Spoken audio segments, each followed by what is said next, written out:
The purpose of a fluid system is to transmit power from one location to another. Fluid power is converted to mechanical power by means of an actuator. Cylinder actuators deliver a linear push-pull motion via a rod and piston within a cylindrical tube.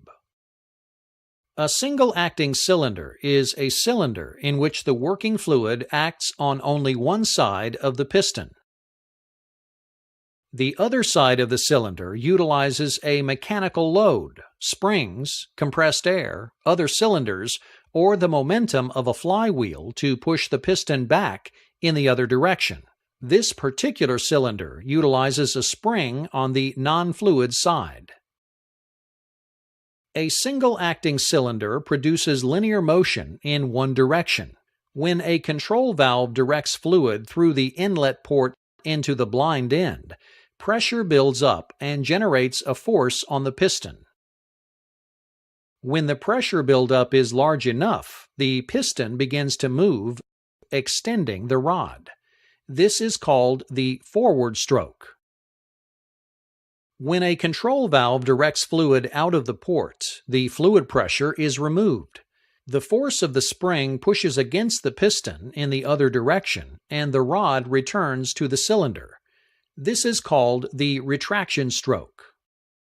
Single-acting cylinders are most often found in reciprocating engines, pumps, and hydraulic rams. A double-acting cylinder is a cylinder in which fluid acts on both sides of the piston. This type of cylinder can produce linear motion in two directions. A double-acting cylinder has two fluid ports, one on the blind end and one on the rod end. A directional control valve sends fluid through the blind end port while venting fluid out the rod end port back to the tank. Pressure builds up and generates a force on the piston, causing the extension stroke.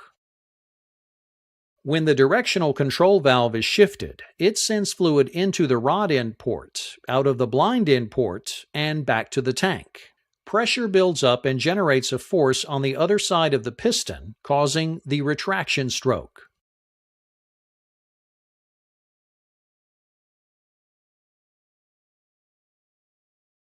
To determine the speed of a piston during extension and retraction, we must first determine the significant working areas. The full piston area is the side of the piston without the rod. This is the area that feels pressure as the piston extends. The next significant working area is called the net area.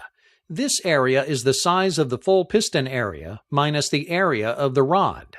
The net area feels pressure when the cylinder retracts. The speed at which the piston extends and retracts is calculated using the volumetric flow rate divided by the area for the incoming fluid. Since each side of the cylinder has a different working area, each side experiences a different speed. Let's assume that the volumetric flow rate is equal for each inlet.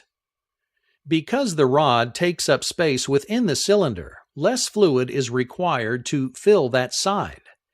This means that the fluid can fill the rod end side more quickly than it can fill the blind end. Since the rod end side fills with fluid more quickly, the cylinder will always retract faster than it can extend. All the cylinders shown to this point have been single-ended. They have only one working rod. On special cylinders, two rods may be used. These are called double-ended cylinders. They have two rods, both attached to the piston, and each coming through an end cap. Double-ended cylinders work similarly to single-ended, but are used when a constant speed is required for both the extension and retraction strokes. Since the flow rate is the same and the piston areas are the same, the speed for extension and retraction is also the same.